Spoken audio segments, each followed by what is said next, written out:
এত জনপ্রিয় একজন মানুষ, আপনি দেশ থেকে চলে যেতে হলো কেন স্যার? সেই কাহিনীতে এই মুহূর্তে যাওয়া ঠিক হবে কি? মাফ করে দিয়েছি। জিয়া রহমান আমাদেরই একজন ছিলেন। আচ্ছা, তুমি ফ্র্যাঙ্ক উইথ ইউ, উনি কোরআন শপথ নিয়ে আমাদের সাথে কাজ করতে রাজি ছিলেন, কিন্তু পরবর্তী পর্যায়ে তিনি তার নিয়ত থেকে সরে আসেন। তার জন্য তো আমরা দায়ী নয়, উনি দায়ী।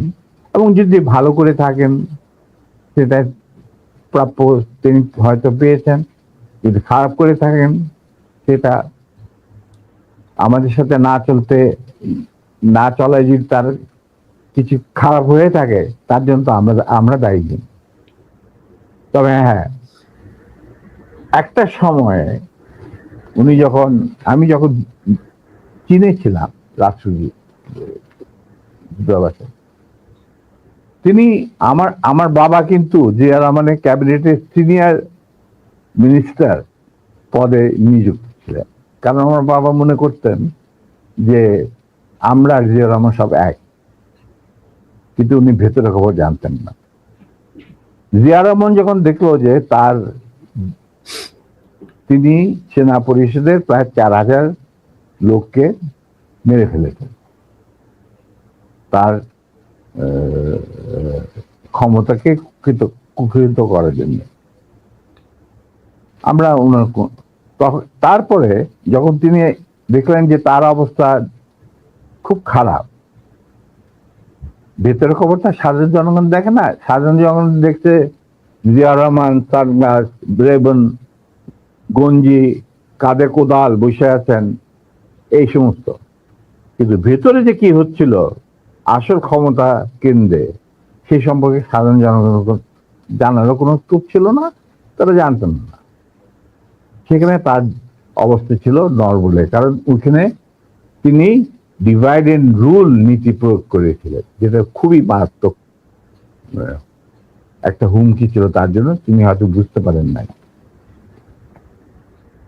তিনি যখন রাষ্ট্রীয় সফরে আসেন, আমার বাবাকে deputy head of the delegation করে নিয়ে আসলেন এবং আমাকে বললেন যে let us forget and forgive, তোমরা আমাদের পাশে দাঁড়াও। আমরা বললাম স্যার, এটা আপনার পক্ষে, আপনার বললেন আমি কৃতার্থ, কিন্তু আমার মনে হয় আমাদের পক্ষে সেটা সম্ভব। কারণ এর জন্য সম্ভব না, আপনি আমাদের সহকর্মীদের রক্তে যে রক্তক্ষরণ ঘটিয়েছেন, সেই রক্ত মারিয়ে আপনার পাশে যদি গিয়ে দাঁড়াই, প্রথম গুলিটা আমাকেই যেতে হবে, মুনাফেক হিসাবে। তার আমি আপনাকে বাঁচাবো, বা আমরাই বা আপনাকে বাঁচাবো, সে রাস্তা তো আপনি বন্ধ করে দিয়েছেন। এটা কত সালে স্যার? এটা যে জিয়া রহমান কোন সালে গিয়েছিল, মনে হয় 81, 76 না 77, সামথিং লাইক দ্যাট। ওই যে ওনার একটাই রাষ্ট্রীয় সফর ছিল চীনে, এটা তুমি দেখে নিতে পারো, আমার বইতে লেখা আছে। আচ্ছা 77 বলতে। এবং তার সাথে যে আমার কি ডায়ালগ হয়েছে 1 to 1, যেটা আমাদের আর কেউ উপস্থিত ছিল না, পাশের ঘরে অবশ্য বেগম সাহেবা ছিলেন। স্যার আরেকটা জিনিস পরিষ্কার হয়েছে, স্যার আপনি কি একটা বলছিলেন যে কোরআন শপথ করা হয়েছিল, মানে কি হয়েছে? আমি বলি, শোনো, এই যে সেনা পরিষদ, আমরা যখন ভারতে যুদ্ধ করছিলাম, যখন আমরা বুঝতে পারলাম ভারতের গেম প্ল্যানটা, তাদের একটা সুদূর প্রসারী চক্রান্তমূলক একটা পরিকল্পনা রয়েছে, বাংলাদেশকে প্রথমে ক্লায়েন্ট স্টেট, তারপরে অঙ্গভূত করা, সিকিমের মতো। আর সেখানে লেন্দুদ্দি ছিলেন, আমাদের মুজিবুর রহমানকে বানানো হলো তাজউদ্দিন, আর পরে মুজিবুর রহমানকে বানানো হলো সেই লেন্দুদ্দি। এটা যখন আমরা বুঝতে পারলাম, তখন সমমনা কমান্ডার যারা পলিটিক্যালি কনসিয়াস ছিল ছাত্র জীবনে, ধরো পরবর্তী জীবনে, তখন আমরা বললাম যে আরে আমাদের তো আসল যে যুদ্ধ সেটা তো হবে স্বাধীনতার পর। ভারতের আগ্রাসী মনোভাব নিয়ে যখন বাংলাদেশকে গিলে খেতে চাবে, সেইটার বিরুদ্ধে আমাদেরকে লড়তে হবে, তার জন্য আমাদের প্রস্তুত থাকতে হবে, প্রস্তুতি এখনই গ্রহণ করতে হবে। তখন আমরা ওই মুক্তিযুদ্ধের আড়ালে আমরা সেনা পরিষদের বীজ বপন করি। তো তোমার মনে থাকার কথা, যদিও Zia Rahman declaration of independence দিয়েছিল, প্রথমে তিনি নিজেকেই অস্থায়ী সরকারের প্রধান হিসাবে দাবি করেছিলেন, মানে ভাষণে বলেছিলেন। পরে ইন্ডিয়ার চাপে উনি থেকে বদলে যে মুজিবুর রহমানের ইনস্ট্রাকশনে আমি এই ঘোষণা দিলাম স্বাধীনতা।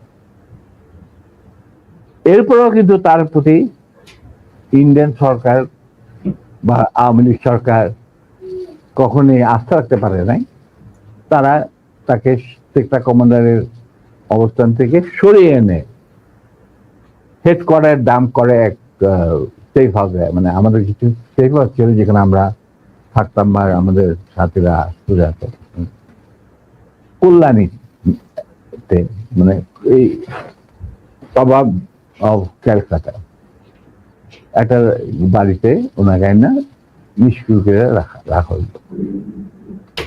তখন কেউ জিয়া রহমানের আশেপাশে যায় না, কারণ উনি ভারতের চক্ষুষু, উনি আওয়ামী লীগের চক্ষুষু, তো কে যাবে ওনার সাথে দেখা করতে? তখন কিন্তু আমি, কারণ আমি জিয়া রহমানকে অনেক আগে থেকে চিনি, পাকিস্তান আমল থেকে একসাথে কাজও করেছি। যাই হোক, আমি গিয়ে ওনার সাথে যোগাযোগ করি এবং তাকে বুঝাই যে স্যার আপনি ধৈর্য ধরুন, আমরা আপনাকে সহজে হারাবো না। তখন আস্তে আস্তে আমরা তাকে বলি যে আপনি এরকম আসল উদ্দেশ্য যে ভারতের, সেটাকে বানচাল করার জন্য এখন থেকে আমরা প্রস্তুতি নিচ্ছি। আপনি কি আমাদের সাথে থাকবেন কি থাকবেন না সেটা আমাদের তরফ থেকে আমাকে পাঠানো হয়েছে জানার জন্য, কারণ আমি আপনার কাছে সবচেয়ে ক্লোজ ছিলাম পাকিস্তান আর্মি, সবাই জানে। আচ্ছা, উনি বললেন কি তোমাদের কর্মসূচি? তখন আমি তাকে আমাদের কর্মসূচি দিলাম, যেটা 25 বছরের একটা কর্মসূচি ছিল ইলিয়া। তুমি যদি এই কর্মসূচিটা পড়ে,